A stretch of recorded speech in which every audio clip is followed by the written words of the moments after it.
Buenas tardes, colegas. Hoy vamos a tratar el tema de lo que es el inicio de la etapa de entrenamiento, la parte de la individualización y la especialización.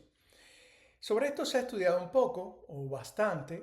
A nosotros nos interesó mucho cuando estábamos en Cuba teníamos bajo nuestro control lo que fue la dirección técnica de la federación por varios factores. Nos interesaba más valorar la eficiencia o la calidad de las competencias.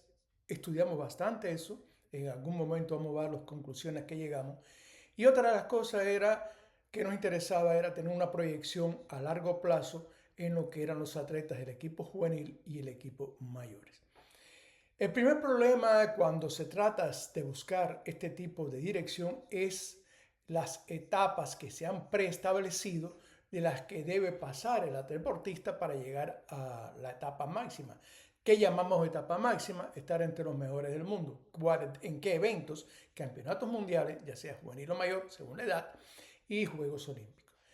Este tipo de etapa ya conocíamos las críticas sobre esta etapa y realmente coincidimos en que poco orienta, más bien es en el orden de cómo hablar las etapas, cómo pasa, pero en el orden práctico es poco lo que da. Más bien a veces pensamos o aseguramos que están hechas sobre un buró tirando números y viendo más o menos cómo pasa. Bien, nos decidimos entonces a analizar cuál es la progresión de los deportistas en su vida deportiva, tomar la experiencia deportiva. Esto no lo creamos nosotros ni mucho menos, lo tomamos de la teoría de los soviéticos y en particular cuando se analizaba del paso de tecnologías en el entrenamiento deportivo. Por ejemplo, la tecnología que se utilizó con Vasily Alexeyev. Vasily Alexeyev en una dinámica más o menos como esta, como se comportaba de que él está entre la norma o más bien por debajo de la norma. Y hubo un momento de un salto, ya era como el sexto, séptimo año de entrenamiento, hubo un salto en los resultados y al estudiar, o los especialistas, bueno, ¿qué fue lo que pasó? Llegaron a la conclusión de la gran cantidad de ejercicios que estaba utilizando no eran pesos grandes, pesos pequeños, un poco dirigido a lo que era la actividad nerviosa superior, o sea, lo que era coordinación, estabilidad y demás. Eso es otra cosa que estamos tratando que hemos visto ya en etapas anteriores, en charlas anteriores. Bien, esta es la curva a la que llegamos de los mejores deportistas cubanos. Establecimos tres etapas fundamentales, una en la primera que es alrededor de los 4 o 5 años, y a la otra es un incremento en esta etapa que han tenido los mejores deportistas entre un 7 y un 12%. Después vimos que la segunda etapa entre un 8 y un 9%, o sea, hay una reducción ya. Y por último, la última etapa de estabilización en que los resultados ya eran un poco más complicados, 1.5 o un 3%. A partir de ahí, siempre me ha servido esto para poder orientar y me ha dado mucha utilidad dos atletas en edad juvenil. Por ejemplo, los atletas de edad juvenil ya cuando el quinto, sexto año de entrenamiento, que deben tener 17, 18 años, deben estar entre los 5 o 6 mejores del mundo. A los 18 años, aquellos deportistas que son ya medallistas en mundiales juveniles tienen opciones claras de estar como medallistas o entre los 3, 4, 5 primer lugar de los mejores del mundo. Esto me ha servido que atletas con edades juveniles han sido medallistas en campeonatos mundiales juveniles y medallistas en campeonatos mundiales de mayor. O sea, oro juvenil y bronce en lo que es el mundial de mayores. Realmente me ha pasado en varias ocasiones, tanto masculino como femenino, y realmente me da utilidad llevar este tipo de gráfica. Este tipo de gráfica también nos da, o sea, este por ciento de incremento que debe tener para poder predecir qué etapa o qué futuro se puede presentar en el deportista. No un problema solo de, bueno, si tiene forma, si de la técnica, no, un poco más objetivo, por cuanto estos resultados son propios de competencia. Esto también, para profundizar en esto, lo publicamos en artículos, uno de estos están aquí abajo, y pueden profundizar en esto. Es decir, ¿por qué nosotros justificamos que este tipo de proyección de los cubanos, que coincide un poco con lo de los soviéticos, puede ser de gran utilidad para nosotros establecer cuándo está el deportista en esta etapa de la individualización o especialización. Cuándo está precisamente cuando comienza ya la segunda etapa. Al iniciar la segunda etapa es donde nosotros debemos entonces acudir a una serie de factores, analizar individualmente, ya deja de ser el proceso de entrenamiento un poco más generalizado para caer un problema, lo que llamamos nosotros entrenamiento estratégico. Que regularmente los máximos rendimientos se alcanza entre los 20, o sea, 20, 24, 25 años, ya sigue manteniéndose el momento óptimo ya como para predecir de que el deportista estará en condiciones de estar entre los mejores del mundo, incluso un ciclo olímpico. Analizar y la experiencia nos da que, por ejemplo, en Cuba Javier González, que fue el segundo medallista que tuvo Cuba en campeonatos mundiales, lo logró en 1973, lo logró teniendo 24 años. Otro deportista sumamente excepcional fue Roberto Urrutia, que en paz descanse, y él ya tuvo su primera medalla, récord mundial, con 18 años. Otro deportista que está en esa etapa, o que estuvo en esa etapa, es Daniel Núñez, que con 22 años se hizo campeón olímpico, medalla de oro en los Juegos Olímpicos en 1980.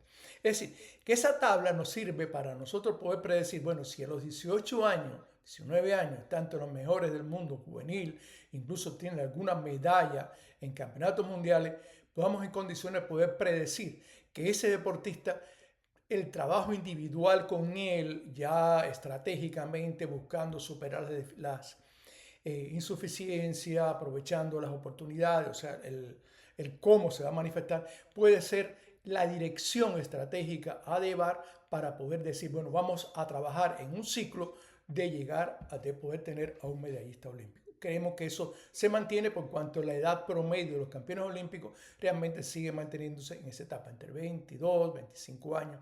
O sea, ese es el promedio que se mantiene, a pesar de que en muchas ocasiones se ha dicho no, que eso ha disminuido. No, siempre algún que otro deportista con edades más tempranas han llegado a ser campeones olímpicos, pero la regularidad se mantiene en este tipo de edades. ¿Qué recomendaciones tenemos o podemos brindarle para ya esta etapa a considerar? ¿No? ¿Qué debemos de hacer o a qué debemos tener atención? Lo primero es descubrir, después estamos en quinto, sexto año, el deportista está ya por sus resultados de competencia, por su edad y por su resultado que esté en su categoría entre los no menos, por ejemplo, 17, 18 no menos de los 10 mejores del mundo. Ya 18 años puede estar entre los 5, 6 primeros, y con 19 años, 18, 19 años ya pegado a la etapa de adulto, debe estar entre los 3 primeros, siendo juvenil. Bueno, lo primero es descubrir realmente en ese deportista cuáles son sus potencialidades, sus características. Aquí la relación arranque y envión, la relación entre fuerza de pierna y los ejercicios olímpicos. Ahí estamos bien nosotros teniendo presente. Ve a estudiar un poco más la trayectoria, ver realmente qué características tienen el orden del sistema nervioso en lo que refiere a coordinación y demás. Otros puntos a tener en consideración es cómo ajustar las capacidades básicas a sus potencialidades. Ya ahí empieza la parte del proceso de entrenamiento. Algunos deportistas, por ejemplo, que son más técnicos, trabajar más a los ejercicios de fuerza, aquellos que son de más fuerza, darle un mayor por ciento de ejercicio técnico. Si van por los Juegos Olímpicos y los Juegos Olímpicos se deciden por el total, buscar un equilibrio entre lo que es la suma del arranque y el envión. Ahí el factor del jerk determina por cuánto es el último ejercicio y en él es el envión es el que realmente con mayor frecuencia decide. La dosificación de las cargas también, por ejemplo, para qué competencia se va a preparar y cómo adecuar a buscar mayor capacidad, siempre pensando que la masa muscular es determinante, qué categoría de peso sería la importante en una competencia, si vale la pena bajar de peso, no vale la pena, cómo deben ser la táctica de competencia. El modelo a seguir contemplando la preparación física y técnica y la evaluación constante de la respuesta adaptativa. Bueno, no todos los deportistas responden de la misma manera a las cargas. Uno se recupera más rápido. Por ejemplo, los superpesados regularmente se recuperan más lento, hay que tener más cuidado con la intensidad. Otros, las divisiones pequeñas no es así. Otros reaccionan de una manera mucho más efectiva combinando lo que es la resistencia a la fuerza con la fuerza explosiva. Ya por ahí es donde el factor de los controles o los tests, tanto práctico como, por ejemplo, aquí, cómo reacciona el sistema endocrino. Es bien importante. Es bien importante cómo está, si padece de problemas de anemia. Hay deportistas que en ocasiones trabajamos mucho y el deportista no rinde, o sea, estamos plegando y cuando vemos a ver, es que no sé qué problema tiene un problema de anemia. Y entonces eso también hace que la recuperación sea más lenta. La otra cosa es la personalización de la carga, pero atendiendo a que evadir el factor fundamental. ¿Cuál es el enemigo número uno del deportista? Las lesiones.